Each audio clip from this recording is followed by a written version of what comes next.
David. Adonai roi lo exar. Bino desher bitzeini al mei menuchot ינהלני.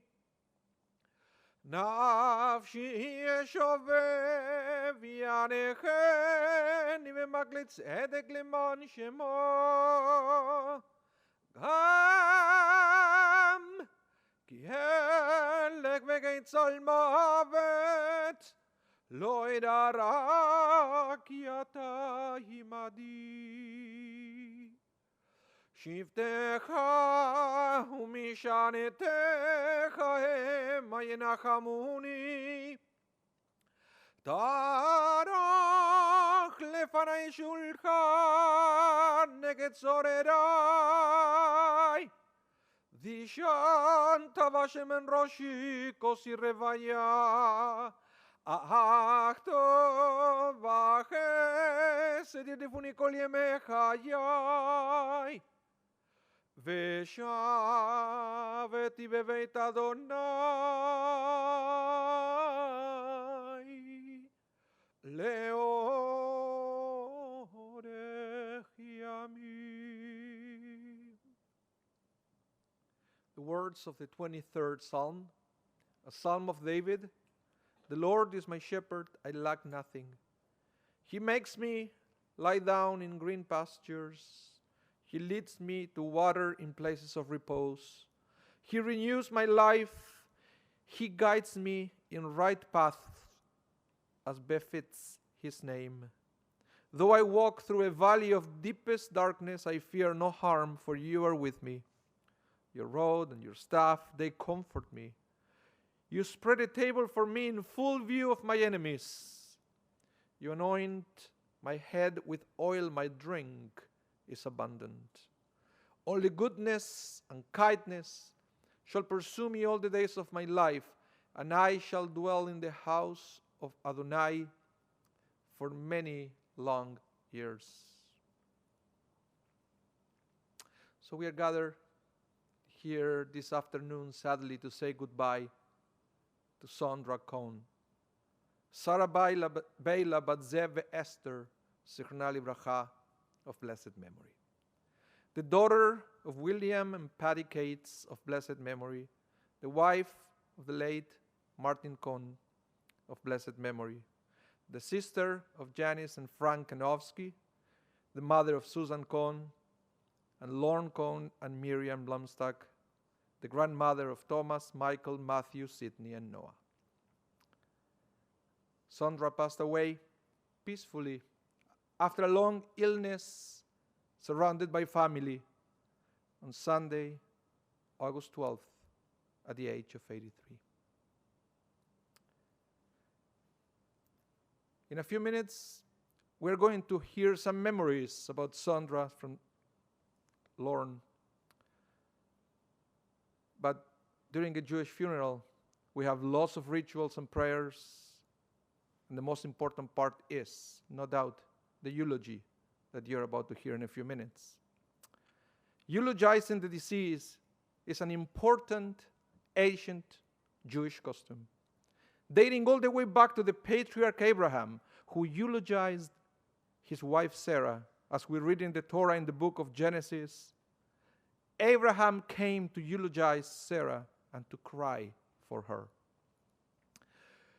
We eulogize not just to praise Sondra Cohn and to provide comfort to the family, but also to inspire us to improve our own lives by finding the qualities mentioned within ourselves and to consider our own legacies.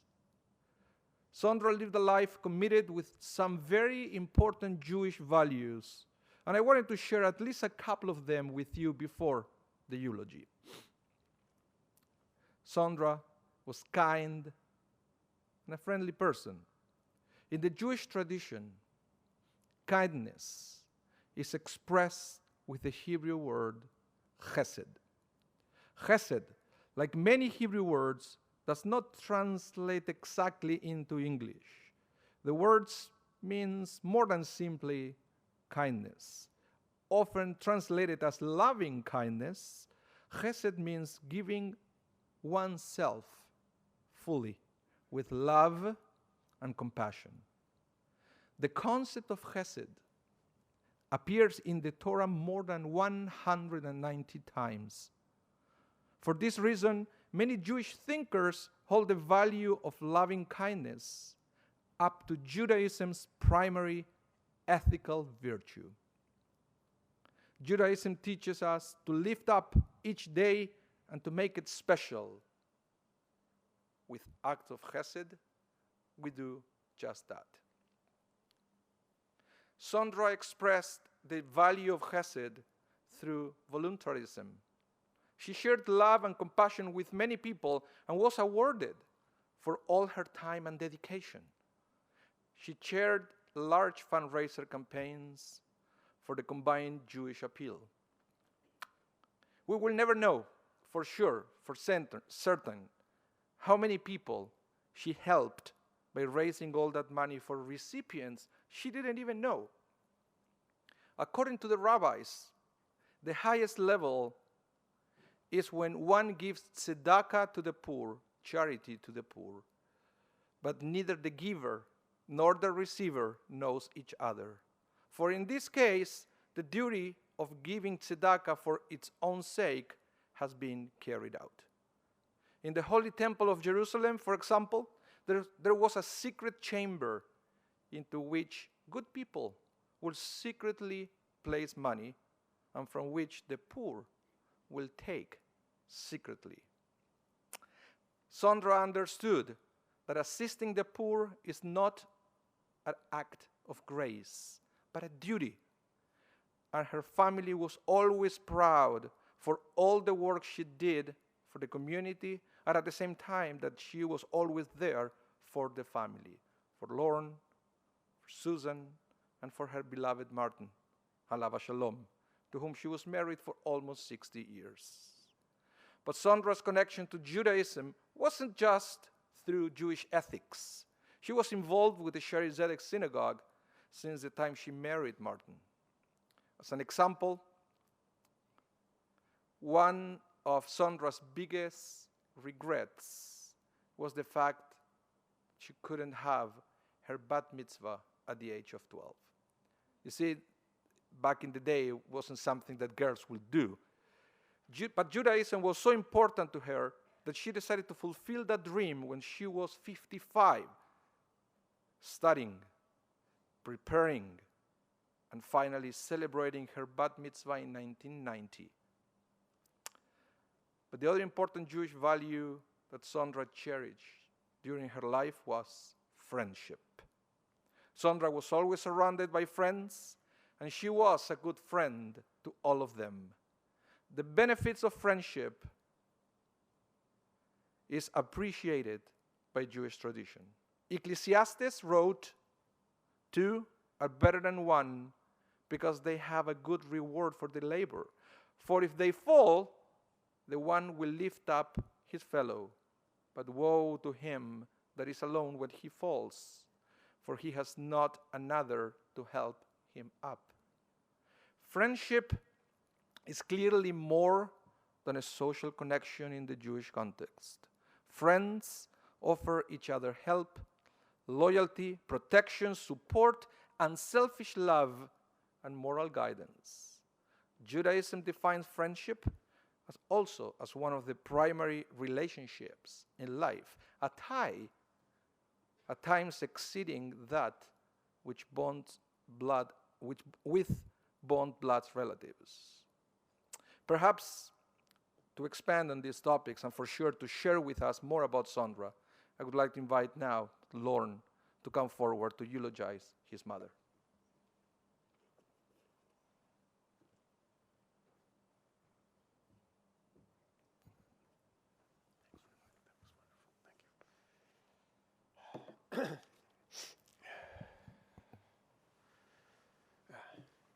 My mother, Sondra Cohn, was a kind, loving, friendly, and charitable person. And that was the impression she made on everyone.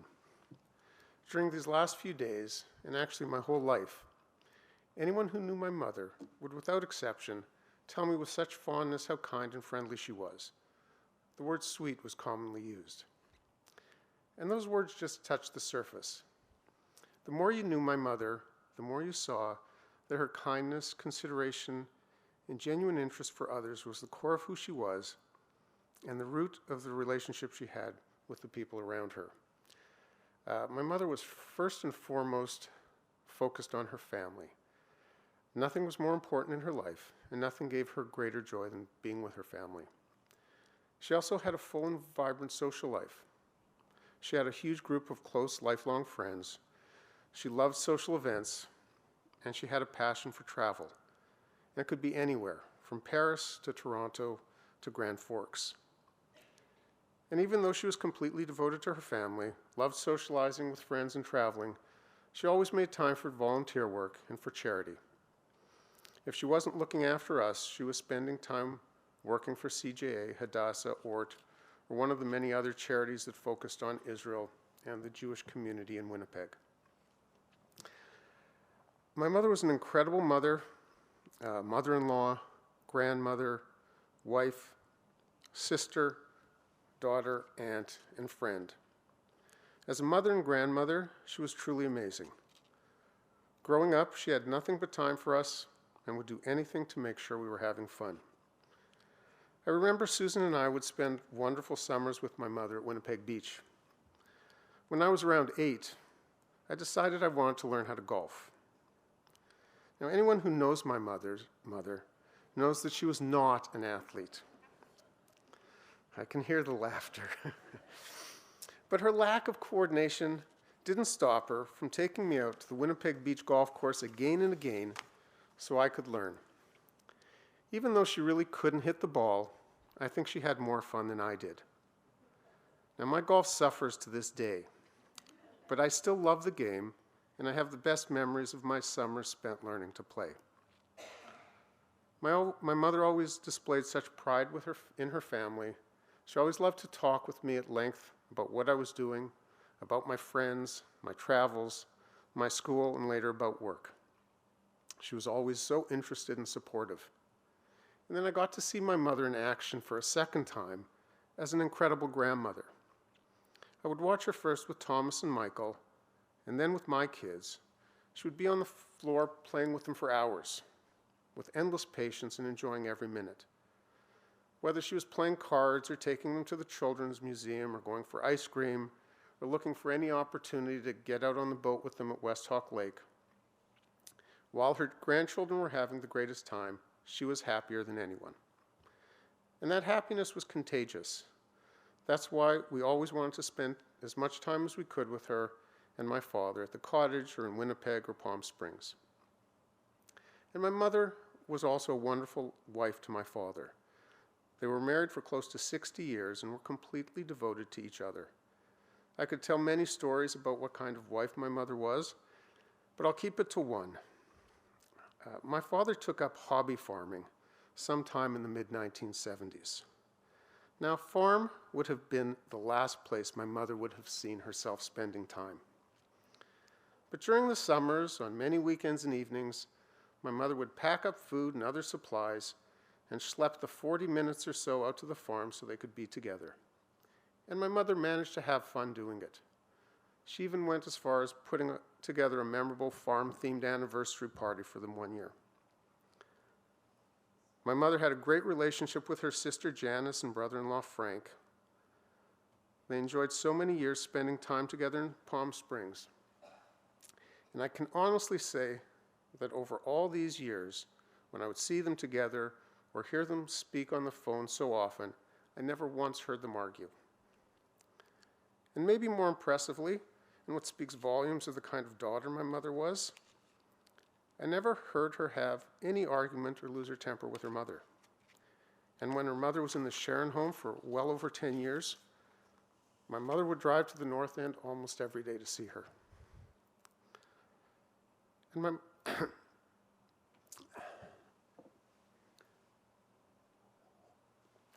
As the rabbi said, my mother loved being with people. She had a large group of great lifelong friends.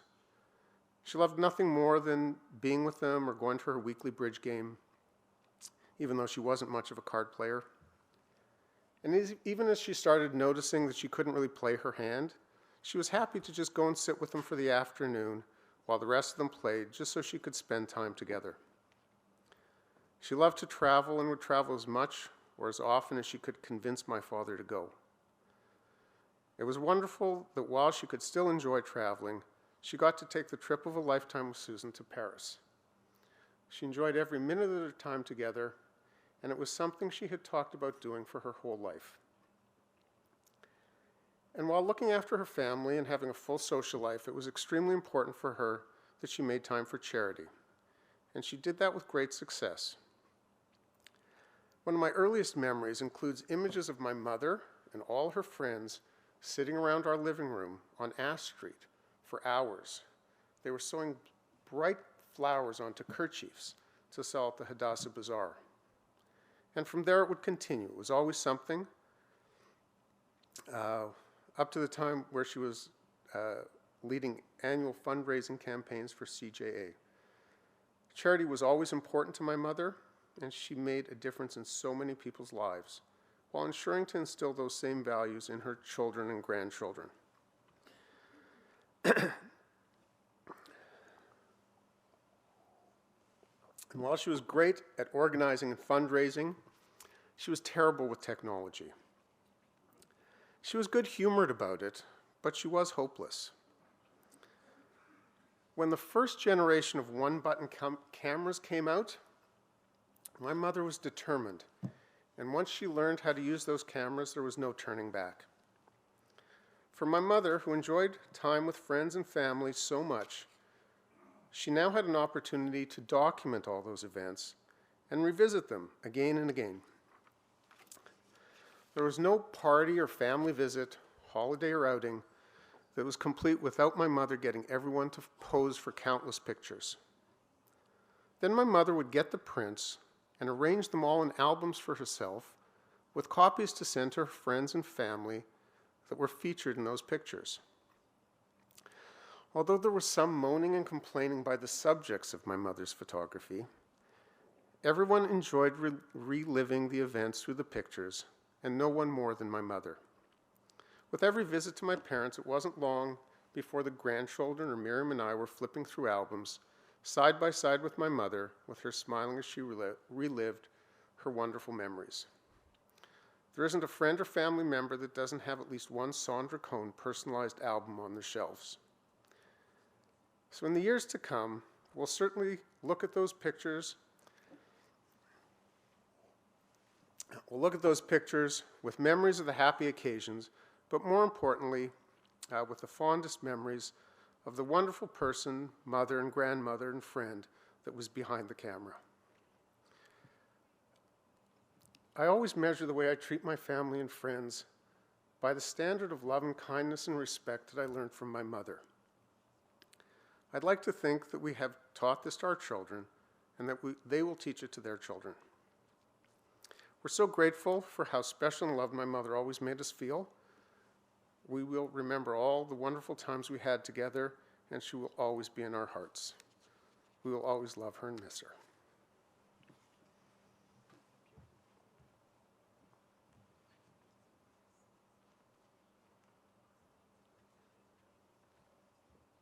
Thank you, Lord.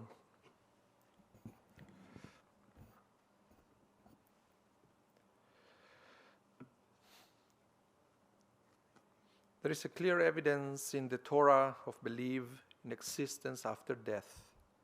The Torah indicates in several places that we will be reunited with our loved ones after death. The Torah speaks of several individuals being gathered to their people.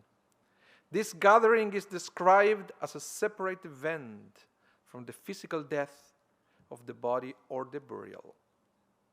So at this point, we accompany the soul of Sondra to the Olam Haba, the world to come, with the words of the El Maleh Rachamim. Please rise.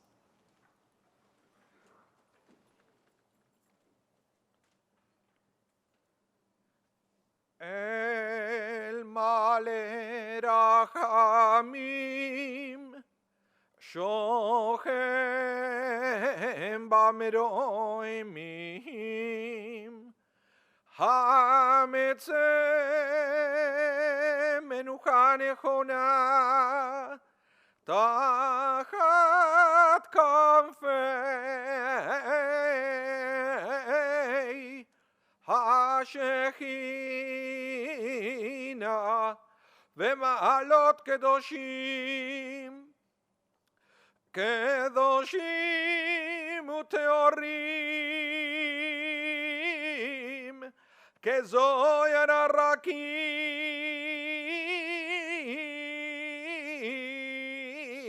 המזהירים את נשמת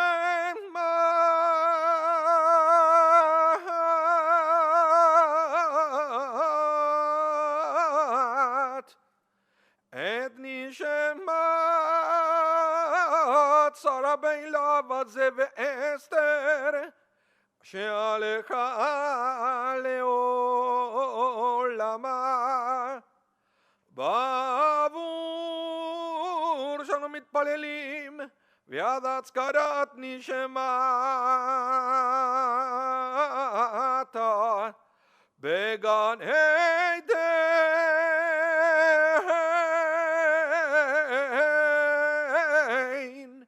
בגן עדן תהי מנוחתה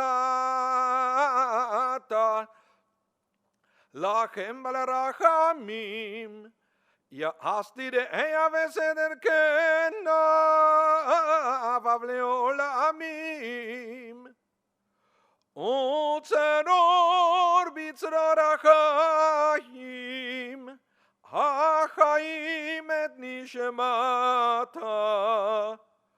אדוני ונחלתה ותנוח ושלום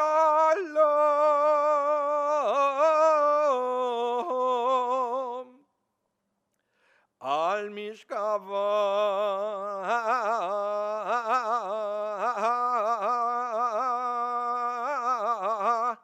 ונאמר Amen.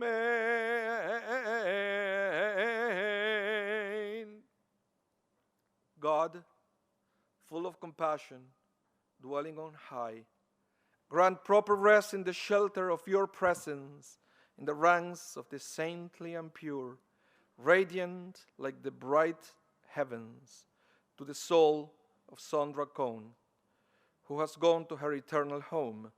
As we pray that her soul be remembered, may she rest in the Garden of Eden. So, compassionate ruler, shelter her beneath your wings forever and gather her soul in the bond of life. God is her true inheritance, and may she rest in peace in her resting place. And let us say, Amen. You may be seated.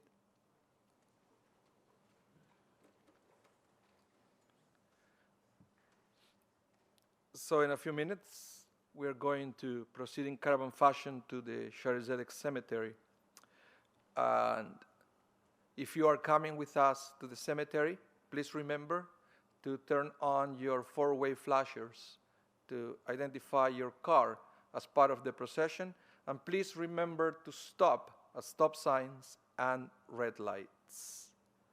And so before we move on to the next stage, I'd like to, on behalf of the family, to extend heartfelt thanks to all the people that were involved in taking care of Sondra during the last years of her life. So thank you all who were involved with that, especially the staff and doctors of Grace Hospital. Donations in Sondra's memory can be made to the Jewish Foundation of Manitoba, to the Sondra and Martin Cohn Fund. After we finish the burial part at the cemetery, we're going to return here, back here to the Sharizedek for the meal of consolation. And the Shiva will be observed at 1403 160 Tuxedo Avenue. I'll say it again, 1403 160 Tuxedo Avenue, tonight from 7 to 9 p.m., tomorrow and Thursday from 2 to 4 p.m. and 7 to 9 p.m. Services will be chanted at the house the 3 days, the 3 nights, at 7:30 p.m. So at this point, I would like to invite the pallbearers to exit the chapel, and please assume your places alongside Sondra coffin now.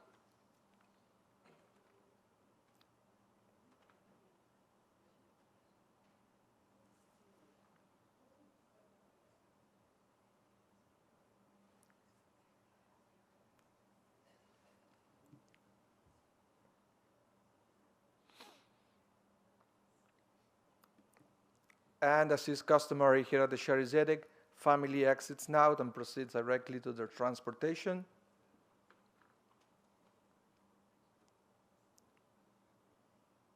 And all of us, we are going to wait until the back doors get open.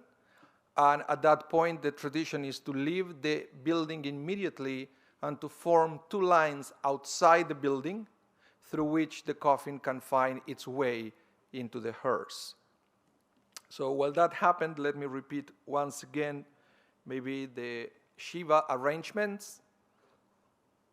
1403 160 Tuxedo Avenue, tonight from 7 to 9 p.m., tomorrow Wednesday from 2 to 4 p.m. and 7 to 9 p.m., on Thursday 2 to 4 p.m., 7 to 9 p.m., with the services being chanted at the house the 3 nights at 7:30 p.m. So in maybe 1 more minute, the door will be open, and that will be our sign to exit the sanctuary. Meanwhile, please remain in your seats.